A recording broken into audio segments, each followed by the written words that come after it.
Hi, I'm Gage of Confident Horsemanship, and this is Millie. Millie's an Anglo-Arab mare who's got some issues about her bit, about contact. She had a history of rearing, so we're doing some groundwork exercises with Millie to get her more comfortable and trusting of the contact on the bit. I'm working her with just a plain snaffle bit. This one's a miler, so it doesn't pinch. It's got nice D-rings, which create a nice bar. Have a little bar on the side here, which creates a nice block to a horse who wants to pull their head one way or the other. And I'm just going to start walking Millie around into contact. So I'm going to be leading her from the shoulder, creating contact on my reins. So I'm going to split my reins so that I will have an outside and an inside rein. And I'm going to be using the same energy, the pushing energy and blocking energy that I would be using if I were riding Millie in the saddle. So I'm going to start Millie off by just using a very nice long reins here. Ask her not to bend into me by just flinging my reins at her girth, which is the bend button. I'm going to block her head from coming into my space just with an open hand at the corner of her mouth that creates a wall, not pushing her head away. Then when we're ready, I'm going to be standing with my hip lined up with her shoulder, my contact on my reins and a nice supple arm. I'm going to reach my rope back towards her flank and ask her to walk on. And I don't take a step until Millie takes a step. And if she's not very forward, because she doesn't want to go into the contact, I'm going to keep pushing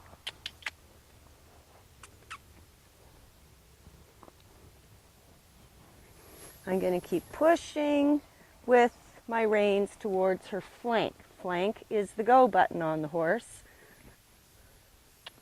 I'm going to try to keep my hand over towards the center of her chest so that I'm keeping her nose in alignment with her tail. I don't want to be pulling her head in on top of me like that. With my arm in this position, I'm able to use my reins to create a boundary. So if I turn my wrist so my baby finger goes towards the ground, I'm taking up more contact on my outside rein that blocks her nose from coming in towards me, like that. I can also bring my hand up just to create another wall. It says, don't bring your head into my space.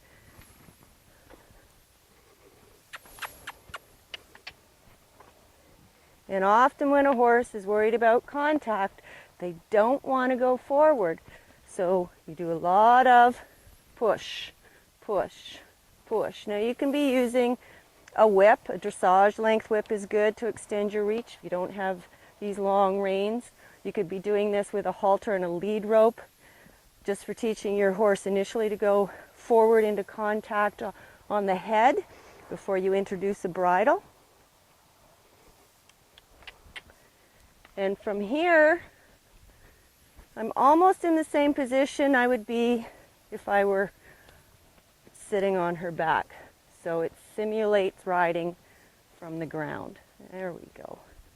You can see she's starting to have a little bit more forward rhythm in her walk. When she wants to look out, I can create a little boundary with my inside rein just by turning my thumb towards the ground. If she pulls her head down, I ask her to go forward more. If she were to speed up, I would reach a little further back, pushing towards her hip, sending her hip out, walking a very small circle, staying at her shoulder, bringing her into a very small circle, which automatically slows her down.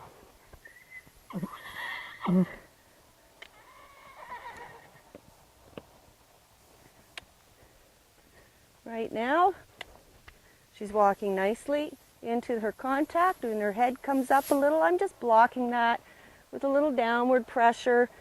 I don't want to pull her head down. I just want to create a boundary, a block, a resistance to her taking her head up. And then we can halt. Because she's not very forward, halt isn't very difficult with her. Now, if I were to be walking and have my hand over here towards my head, you can see how I lose contact on one rein. I'm actually pulling on the outside rein, which creates a pull on this side of the bit, which will actually pull her head out. But if we were moving, and I did that, I'm going to pull her head in on top of me. And you see how she just had to take a step and stepped into me.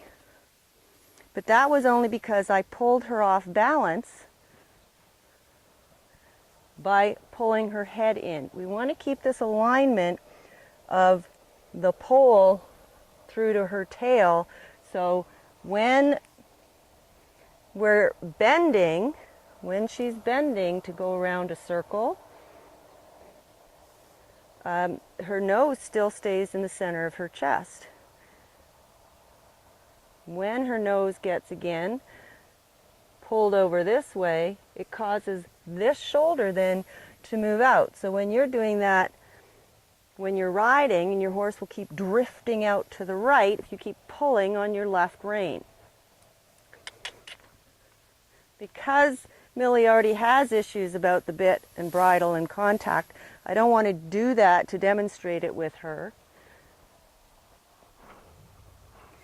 But just to understand how that works biomechanically, pulling the horse's head in so it's no longer, so it's coming towards her shoulder, her inside shoulder, so her neck is actually over flexed, pushes this shoulder out, the outside shoulder, and your horse drifts out of the circle. And then what happens when the rider typically tries to pull and pull more on the inside rein, you just keep going more and more out, throwing your horse and yourself more and more off balance.